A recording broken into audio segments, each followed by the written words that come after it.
É uma obra de uma importância grande, porque o professor Hermes falava sempre, eu acho que nos últimos tempos ele vinha um pouco mais aflito com essa questão, que era da necessidade de se registrar aquilo que foi a implantação, mas o ensino superior privado, vocês sabem muito melhor do que eu, já existia há muito tempo. Mas ele existia sem um reconhecimento tácito das suas possibilidades, e ele vinha um pouco como um elemento complementar do ensino público. E, a partir de um determinado momento, e a gente pode situar aí, do ponto de vista histórico, a reforma universitária de 1968, houve a necessidade de uma abertura das possibilidades do ensino, porque o Estado não conseguia oferecer as vagas que a sociedade demandava. Então, nós tínhamos um número de alunos, muita gente talvez se lembre da questão dos excedentes, que os alunos entravam na faculdade, mas, por uma questão classificatória, às vezes, eles estavam habilitados, mas não podiam cursar, porque existia um número X de vagas, além do qual não se ia na oferta, né? Então, a oferta era uma questão muito importante. O professor Hermes viu isso desde cedo, ele que estudou lá, fez o curso de História na Universidade de São Paulo, e eu acho que ele acompanhou bem, e ele teve a oportunidade de cedo empreender no seu colégio, ao lado de outros 6 parceiros, e esse negócio foi crescendo de uma maneira que hoje, se a gente olhar para a instituição, é um choque tão grande quanto esse que a gente vem aqui, com o pessoal falando do hackathon, de todas as novidades tecnológicas, que se a gente voltar lá para os anos 60, a gente vai ver uma transformação do mundo em níveis enormes, muito grandes, né? Então, houve uma questão muito séria, que era essa, e eu acho que é uma questão séria para todo o segmento, de contar a sua própria história. Porque agora, quando a gente fala cada vez mais em disputa de narrativas e tal, todo mundo, se você não tiver o teu olhar sobre a história, da tua perspectiva, ela pode acabar, aliás, é o normal que ela acabe um pouco submersa e perdida em meio a outras visões e documentos. Documentos a gente levanta, muitas vezes, um pouco que nem a história dos números para os economistas, né? Os economistas mexem com os números, muitas vezes das maneiras mais próprias para eles defenderem as suas ideias. Com a história, muitas vezes, isso também é particular. Eu estou falando aqui, eu não sou historiador, tá? Eu sou jornalista, mas a gente, como jornalista, lida muito com a história. E muitas vezes a gente vamos dizer assim, o produtor dos primeiros documentos que vão, posteriormente, ajudar os historiadores, né? Mas a história também ela é feita de muitos documentos e a gente faz seleção sobre eles. E por isso, talvez, é importante, eu espero, esse livro não tem uma pretensão de completude, porque ele é um levantamento inicial, talvez vocês notem ausências, tanto de pessoas como de registro de fatos,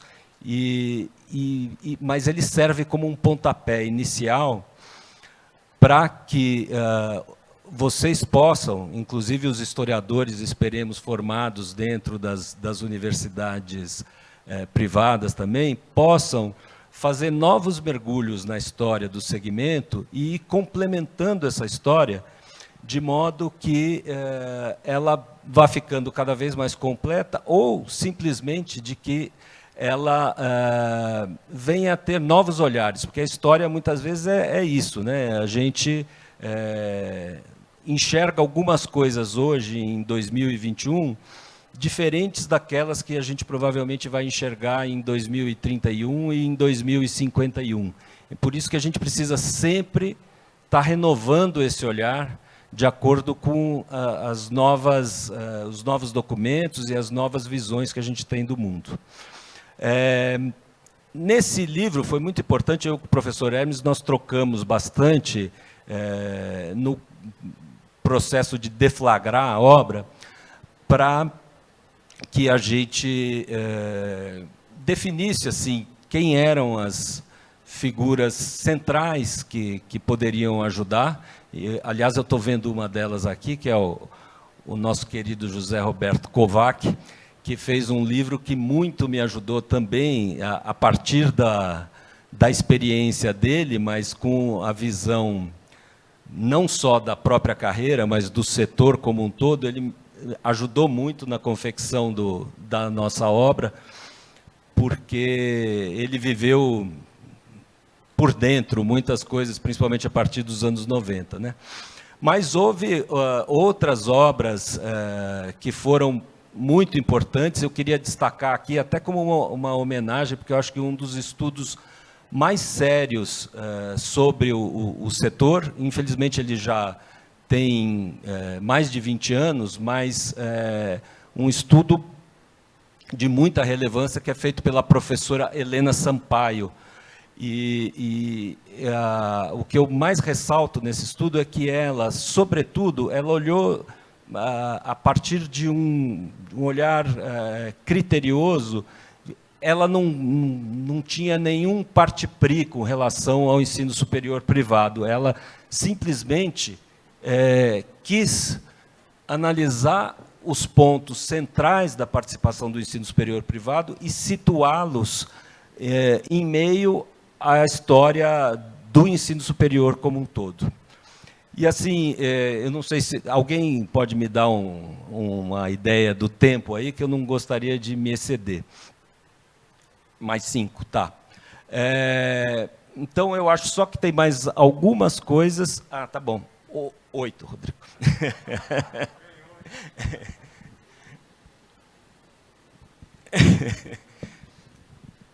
Ele falou que ia fazer isso só para te deixar constrangido aqui, mas tudo bem. Eu tinha feito uma colinha aqui antes, então eu estava apartado dela. Agora tem algumas coisas que eu acho importante lembrar. Que é assim, uma das opções para o livro foi de não só contar a história do ensino superior privado ou do ensino superior como um todo, mas foi tentar situar isso dentro da história do Brasil e um pouco dentro da história da América Latina, porque tinham forças que atuavam aqui também e que eram importantes para o desenvolvimento tanto do país como da educação. E, em alguma medida, nós tentamos retratar isso no livro também, ou contando a história mais macro, ou contando a história de alguns personagens que eram, vamos dizer assim, simbolizavam o que estava se vivendo no mundo e o que estava se vivendo no Brasil em relação à educação. Tá? Então, tem essa luta para trazer tudo isso. Agora, obviamente que tem uma coisa que chama a atenção de todos, e eu acho que esse era um dos motivos que o professor Hermes tanto queria essa obra, a questão de contar a epopeia pela qual os pioneiros passaram nos anos 60, 70, até 80, para conseguir autorização para os seus cursos e faculdades. Que a gente sabe muito bem que no Brasil existe uma certa volúpia legislativa pela qual a gente tem que enfrentar uma série de empecilhos sempre, e na hora que você está preparado para uma coisa, muda a lei e vem outra. Eu acho que o ensino superior privado está bem habituado a esse panorama que é muito difícil de lidar. O jurídico tem que estar sempre muito bem preparado para estar sempre lidando com essas questões, né? Outra coisa que eu gostaria de enfatizar, e que está no início do livro, que me foi contada pelo próprio professor Hermes, mas é a declaração do Padre Melo, né, dos grandes precursores, não só pela Universidade de Mogi das Cruzes, mas também pelo incentivo que deu para outros empreendedores, inclusive o próprio professor Hermes, e quando ele diz alguma coisa no tom de que se vocês tiverem carro, cavalo, carroça, terreno, vendam tudo e invistam no ensino superior privado, porque ele estava antevendo ali que existia uma necessidade muito grande de oferta de formação para uma geração no país que começava a crescer, e que nós estamos falando aí de um período em que houve um forte processo de urbanização no Brasil. Então, as pessoas, muitas que viviam no campo, vieram para as cidades, e entre os anos 60 e 70, a gente já tinha a maioria das pessoas vivendo no ambiente urbano, coisa que hoje a gente chega em 90% no estado como São Paulo, por exemplo, né? Então, esse olhar foi muito importante. E eu tenho certeza que o professor Hermes, junto comigo, gostaria também de fazer alguns agradecimentos aqui. Eu queria lembrar outros dois nomes, porque, infelizmente, eles acabaram falecendo agora no período da Covid, seja por ela ou não, mas que foram, para a minha pesquisa, muito importantes pelos depoimentos e pelas ajudas que deram, né?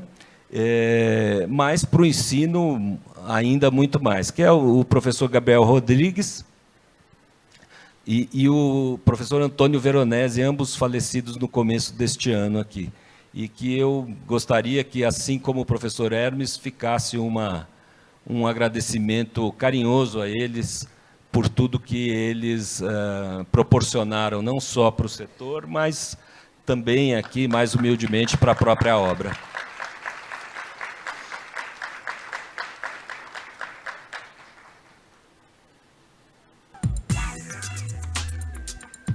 Bom dia para todos. Satisfação estarmos todos aqui reunidos nessa homenagem ao professor Hermes e a todos os pioneiros, os desbravadores do nosso segmento privado de ensino superior. E num dia muito especial, principalmente para todos os flamenguistas aqui presentes, que eu faço a minha saudação de um palmeirense nato, esperando novembro. Primeiramente, eu queria agradecer ao professor Rubem pelo trabalho, por essa obra que ele deixa, o legado que ele deixa para o segmento. Há pouco tempo atrás, a gente conversava precisamos escrever, né? Professor Hermes, professor Gabriel, sempre falavam, precisa escrever, Kovac, precisa escrever a história, tem que pôr no papel, senão a história se perde, né? E hoje, Kovac fez um livro, o professor Rubens fez outro, tem mais 2, 3 pessoas que fizeram, tem autobiografias, né, como o Dr. Milton, da professora Rosinha, né, que a gente sabe lá da nossa cidade de Santos, e são histórias fantásticas, né, de pioneiros que conquistaram um espaço muito grande daquilo que a gente tem hoje, né, tem que ficar para os mais jovens. E queria também agradecer, né, a família, né, Figueiredo, tinha uma amizade muito grande, né, professor Hermes, amizade de tomar chopp junto, de conversar sobre a vida, de conversar de família, do segmento, das histórias. Perdi meu pai muito cedo, né, e ele era bastante amigo do meu pai, me ajudou muito, né, na minha vida pessoal, na minha vida profissional. Fico muito emocionado e honrado pela diretoria ter me pedido para estar aqui agora, né, num momento tão importante e num ano tão importante para a gente, que nós perdemos 3 ou mais grandes líderes aí do segmento, né, que vão fazer muita falta para a gente, e a gente precisa realmente expor isso, porque a gente precisa se renovar, né? Nós precisamos de novos Hermes Ferreira Figueiredo, novos Gabriéis, novos Veroneses e todas essas pessoas que ao longo dos últimos 30, 40 ou 50 anos fizeram não só parte do segmento, mas foram realmente os grandes líderes que nós enxergamos ao longo dessa história. E agradecer em nome da diretoria do Semesp, em nome da presidente Lúcia Teixeira, né, da família que está aqui com a gente, e que estejam cada vez mais presentes com a gente, né? Está aqui a Débora, está aqui o Fábio, e a Patrícia mora em Portugal, né? Mas também esteve sempre com a gente, né? Sempre ligado ao ensino superior, e é uma honra muito grande, foi uma honra muito grande todos os anos que nós convivemos com o vosso pai, uma pessoa fantástica, que fez uma diferença imprescindível na vida de todos nós, não só da diretoria, como o segmento como um todo. Muito obrigado.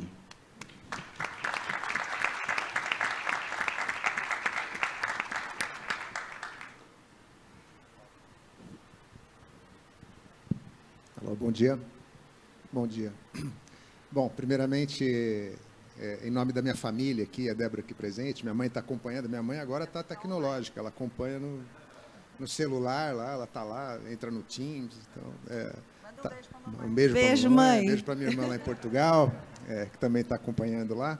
Então, a gente fica muito, muito tocado, muito agradecido pela homenagem ao professor Rubem, pela colaboração aí com esse sonho que era do meu pai, de registrar as coisas, né, como um bom professor de história, né, ele sempre insistia e sempre tocava muito nesse ponto, eu preciso registrar, preciso escrever, preciso colocar, porque senão os outros contam, né? A história é sempre escrita pelo vencedor, né? Então, o vencedor tem que logo contar a história antes que, ou de outra forma, ela seja escrita.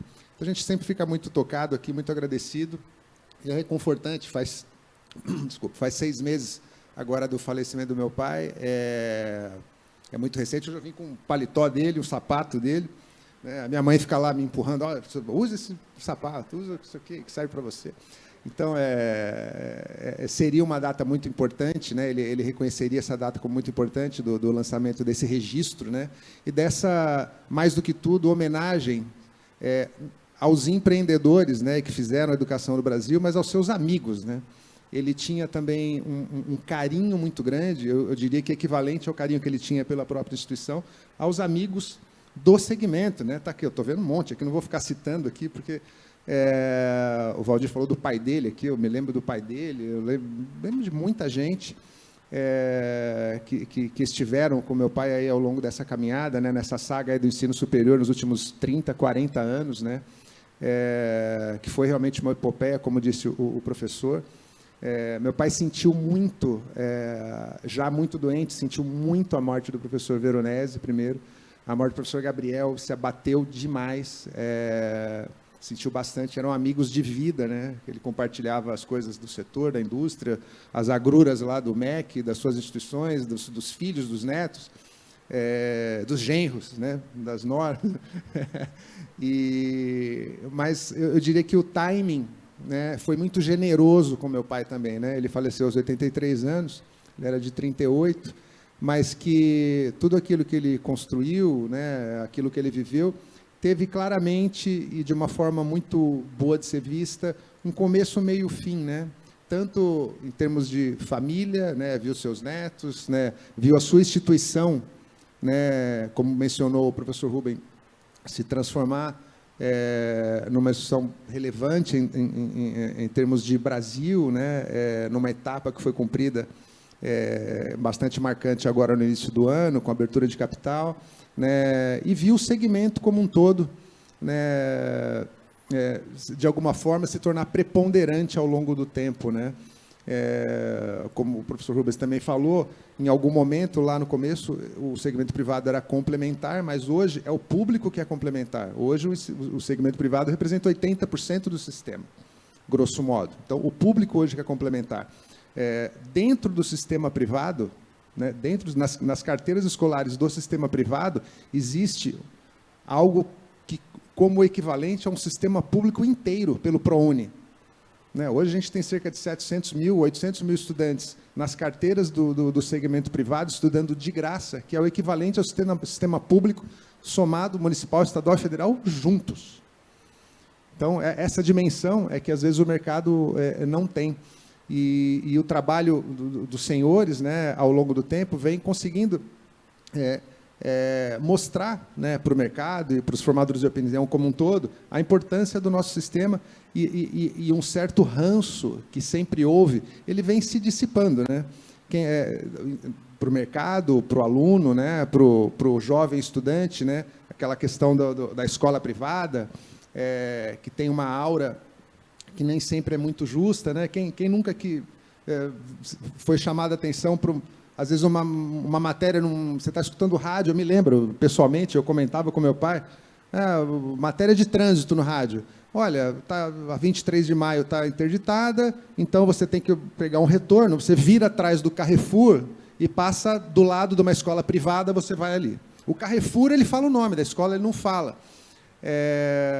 Uma matéria de jornal, fica lá na frente do hospital e mostra a marca. Quando é escola privada, né, tapa a marca. Eu estava vendo hoje, aliás, quase que eu trouxe aqui a revista, na Vejinha São Paulo dessa semana, tem lá uma matéria de um jovem, uma matéria boa de uma página de um jovem, com fotografia do jovem, que é da Zona Leste de São Paulo, né, numa origem humilde, que hoje é presidente de uma multinacional. A vida dele, exposta lá num parágrafo da matéria, ele estudou em escola pública, depois viu a oportunidade de fazer um curso de inglês no FISC e depois se formou numa escola privada. O FISC, ele fala o nome, mas a escola privada ele não fala o nome. Então, assim, esse tipo de coisa que passa despercebido por outras pessoas, para nós não passa. Porque, para a gente, isso toca, né? Pô, ainda tem um caminho a ser percorrido para vencer esse ranço. Mas, finalizando aqui, meu pai hoje estaria muito orgulhoso da dimensão que isso tomou. Ele tinha muito carinho, né, pelos órgãos de classe, por este evento em específico que ele começou a conceber junto com o corpo diretivo, com as novas lideranças, que ele tinha muito orgulho, né, que ele falava, ele e o Gabriel, a gente está ficando velho, precisa ter gente, e aí, né, vem vindo gente, e ele gostava de ver essa formação dessas novas lideranças. Não vou me alongar, não sei se a minha irmã quer falar alguma coisinha, mas fica aqui o nosso muito obrigado em nome da família. E bom evento, bom restante de evento que a gente vai acompanhar aqui, sempre com muita atenção, muito carinho. Muito obrigado. Só quero agradecer a vocês a homenagem, ao professor Rodrigo. E eu imagino que meu pai, professor Veronese, professor Gabriel, a essas alturas, já estão montando uma universidade lá no céu, viu? Muito obrigada a vocês. Eu quero registrar a paixão que ele tinha pelo Semesp. Muito obrigada mesmo pela homenagem.